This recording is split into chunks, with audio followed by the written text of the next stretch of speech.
Então, continuando, terceira parte. Tem muitas passagens bíblicas da Torá e dos profetas que falam, sim, que o Mashiach, o Messias, viria de uma virgem.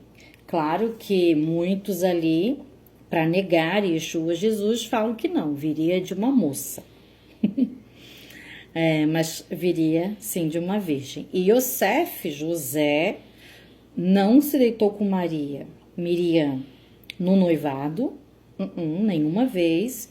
E quando ele teve a visão lá do Melahim, que estava pensando, né, em se casar com ela e depois divorciar-se dela, para que ela não fosse apedrejada, porque ele também pensou que ela tivesse traído ele a princípio, mas depois que foi mostrado em visão de sonho que não, era o Messias que ela tinha concebido de uma forma sobrenatural de Deus, que nada é impossível para Deus, que fez Adão e Eva do pó da terra. Mais fácil ainda para Deus é fazer uma virgem conceber. Até hoje, em qualquer clínica aí, uma virgem pode conceber, né? Pode engravidar, sem relação ao ato sexual. E você vê que Yosef, José, depois da visão, aceitou ela como mulher e ainda não teve relação sexual com Miriam, até que ela desse à luz, né, a Yeshua Jesus. E é claro também, como filho homem, todo filho homem judeu, ela teve um tempo de puerpério aí depois do parto, que também não podia ter relação sexual. O homem era 40 dias, né, de purificação da mulher depois do parto. Então, o homem, o marido, o esposo judeu, não tocava a esposa judia 40 dias depois do parto também, em relação que eu falo ato sexual. E quando era menina, era 80 dias, né? Até hoje isso é feito também pelos judeus que creem na Bíblia, né? Tanto os ortodoxos como os messiânicos também. Então, você vê que Miriam, concebeu sendo virgem sobrenaturalmente por Deus. Creio também que Sara, né, e Abraão, também ali foi uma concepção sobrenatural, porque ele tinha 100, né, se não me engano, não me falha a memória, e ela tinha 90. Então, você vê que até biblicamente isso provavelmente aconteceu ali em Abraão e Sara, que um Melahim do Eterno falou que depois, um ano ela ia ficar grávida e que ele voltaria depois de um ano, que ela ia ter um parto ali de um filho e que era para chamar de Isaac. Então você vê que ali também pode ser sobrenatural. Saberemos em breve quando Yeshua voltar. Yeshua, era filho ilegítimo? Nós já vimos que não. Foi expulso por um rabino da escola rabínica por mexer com uma mulher? Não. Yeshua Jesus nunca foi expulso de uma yeshiva. Sabemos, né, que há muitos comentários, séculos depois da morte de Yeshua, que foram ali plantados dizendo que isso aconteceu, mas não. Yeshua, você vê toda a Bíblia ali, os evangelhos, tudo. Ele, inclusive, ia na sinagoga, você vê ali o ministério dele todinho indo às sinagogas. Inclusive, ele ensinava nas sinagogas. Ele sentava, inclusive, na cadeira de Moisés, Moshe. Toda sinagoga tem uma cadeira de Moisés, Moshe.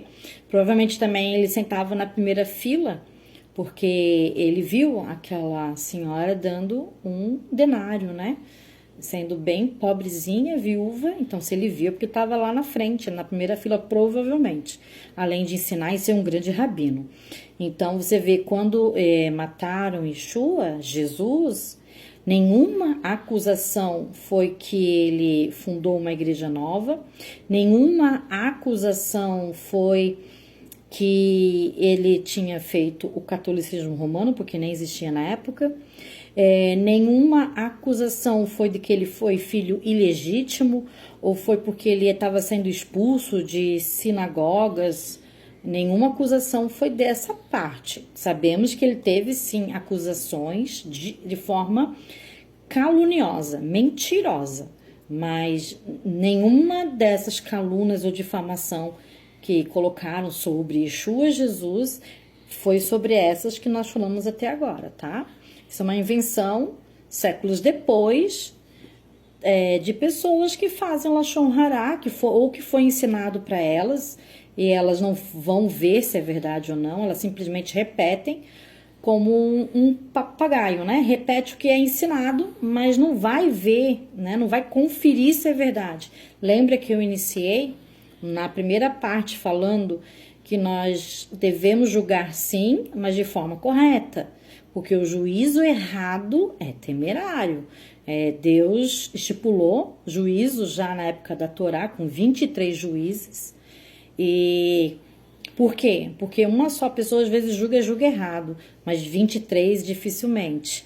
Aí você pode falar, vou pegar 23 ortodoxos, calma, né? Não é bem assim, né? Era idôneo, né? Eles eram imparciais, eles não eram dados nem a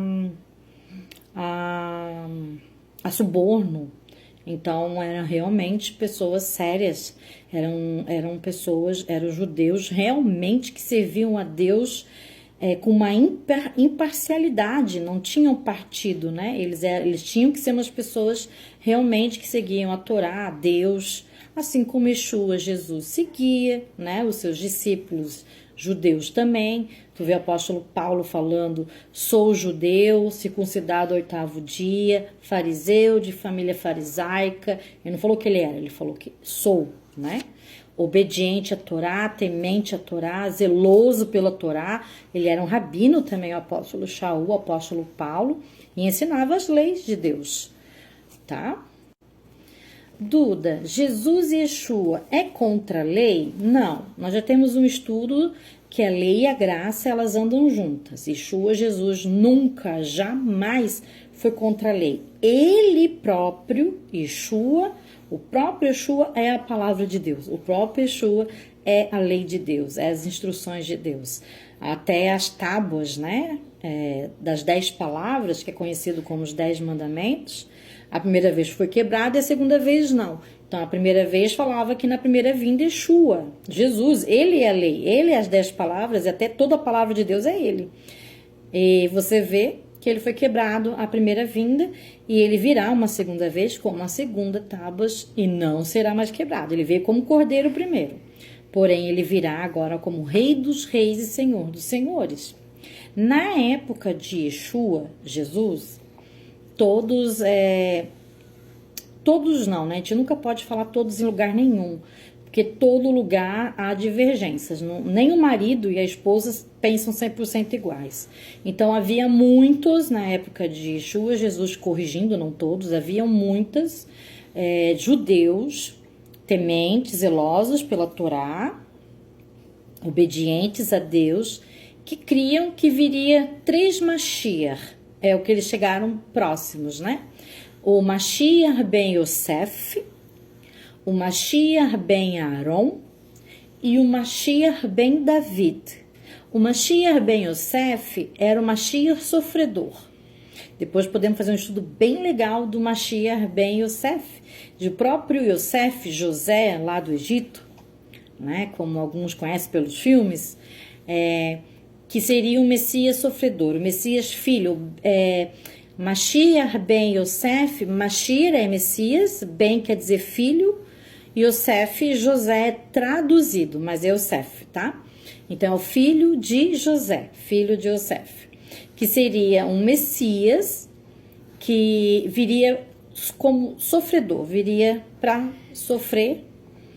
Eu não sei até que ponto, né, ele sabia desse sofrimento, mas é por causa de várias passagens de profetas, como Isaías 53, um Messias sofredor, né, que viria para purificar, né, purificar as impurezas até mesmo de Israel, e veio inclusive da humanidade. Nós vamos fazer outra parte, porque realmente não vai caber somente nessa. Aí eu continuo falando dos 3 Mashiachs, que naquela época de Yeshua Jesus era considerado por muitos, não todos, muitos, judeus, zelosos pela Torá.